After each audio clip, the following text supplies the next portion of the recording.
Hello everyone, welcome back to my channel the queen blogs and this is me Asha. तो guys, video का title देख के आप सभी को पता लग गया होगा कि मैं करने वाली हूँ 8 घंटे की पढ़ाई, वो भी सिर्फ मैथ। जैसा कि मैंने आप सभी को बता रखा है कि मैं ऐसे अपना बैकलॉग्स क्लियर कर रही हूँ कि एक दिन मैं एक सब्जेक्ट उठा रही हूँ, उसके 5-6 लेक्चर्स कंप्लीट कर रही हूँ, फिर नेक्स्ट डे मैं दूसरा सब्जेक्ट उठा रही हूँ। तो आज था मेरे मैथ्स पढ़ने का दिन, तो मैंने डिसाइड किया कि आज मैं मैथ्स को 8 घंटे पढ़ूंगी। तो let's talk about the video. तो जैसा कि आप सभी को पता है, मेरे बहुत ज्यादा बैकलॉग्स हैं, आई मीन 100+ बैकलॉग्स है। तो मेरे मैथ्स में भी काफी चैप्टर बाकी है, आई मीन मैंने बहुत ज्यादा डिले कर दी अपने सिलेबस को कंप्लीट करने में। तो ऑलमोस्ट पहले से मैंने 3 चैप्टर कंप्लीट कर रखे हैं मैथ्स में, और बट चैप्टरों में से एक ये रिलेशंस एंड फंक्शन वाला चैप्टर है, जिसमें से मेरे बस 2 लेक्चर बचे हुए हैं। अपना स्टडी सेशन स्टार्ट करा मॉर्निंग में 7 बजे, क्योंकि मैं 6:30 के करीब उठ गई थी। अभी न्यूली ये चैप्टर स्टार्ट करा है, ट्रिग्नोमेट्रिक वाला, I mean inverse of trigonometric function. मैंने सोचा कि पहले मैं इसकी एनसीईआरटी की थोड़ी सी रीडिंग कर लेती हूँ, ताकि मुझे एक बेटर अंडरस्टैंडिंग हो सके चैप्टर की, क्योंकि मुझे एनसीईआरटी सॉल्व करनी थी। क्योंकि मैं मॉर्निंग में ज्यादा प्रेफर करती हूँ मैथ्स को करना, तो मैंने सबसे पहले सुबह उठते मैथ्स की एनसीईआरटी लगाई एक्सरसाइज 2.1। इसे करने में मुझे ऑलमोस्ट 1.5 घंटे लग गए थे। मुझे एक लेक्चर और एनसीईआरटी सॉल्व करने में कितना टाइम लगा है मैं सब वीडियो में लिख दूँ। गाइस, सच्ची बताओ तो मुझे बहुत डर लग रहा है, क्योंकि बोर्ड्स इतने नजदीक आ चुके हैं। आई मीन 5 महीने में हमारे बोर्ड से, वो भी 12th के। जल्दी जल्दी टाइम क्यों बीत रहा है भाई। आई मीन 2026 को किसी ने 4x पे लगा रखा। मैंने ये वाला एक्सरसाइज सॉल्व कर लिया था, फिर मैं नेक्स्ट पे भी गई थी। जो मुझसे क्वेश्चन नहीं सॉल्व हुआ था उस पर मैंने सर्कल कर दिया था। फिर मेरे पेन्स खत्म हो गए थे, तो मैं गई पेन्स लाने स्टेशनरी शॉप, कुछ पेन्स खरीद कर आई एंड एक व्हाइटनर भी लेके आई थी। और एनसीईआरटी सॉल्व करते करते मुझे ऑलमोस्ट 1.5 घंटे लग गए थे। अब से आने के बाद मैं डायरेक्टली पढ़ने बैठ गई थी। यहाँ पे मैं रिलेशंस एंड फंक्शन का लेक्चर नंबर 10 ले रही थी, आई मीन ये लास्ट लेक्चर था। एंड गाइस, लेक्चर 1 और 45 मिनट्स का था, बट मैंने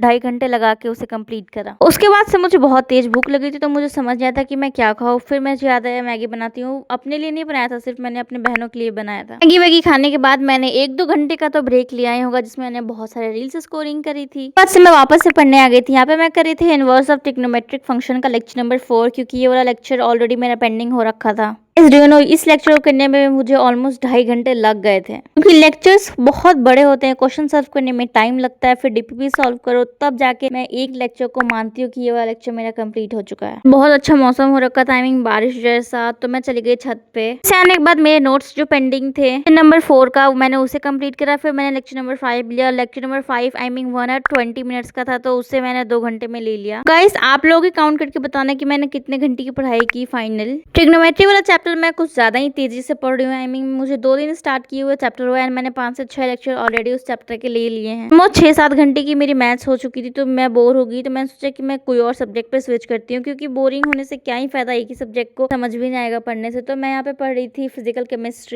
केमिस्ट्री में मैं कर रही हूँ इलेक्ट्रोकेमिस्ट्री वाला चैप्टर, जिसमें मैं अभी लेक्चर नंबर 5 पे हूँ। मेरे ये थोड़ा सा नोट्स पेंडिंग रह गया था, मैं इसे लिख के फिर मैंने लेक्चर लिया, जो कि लेक्चर करने में मुझे 2.5 घंटे लग गए। तो अगर आपको मेरे स्टडी ब्लॉग पसंद आया तो प्लीज लाइक एंड सब्सक्राइब।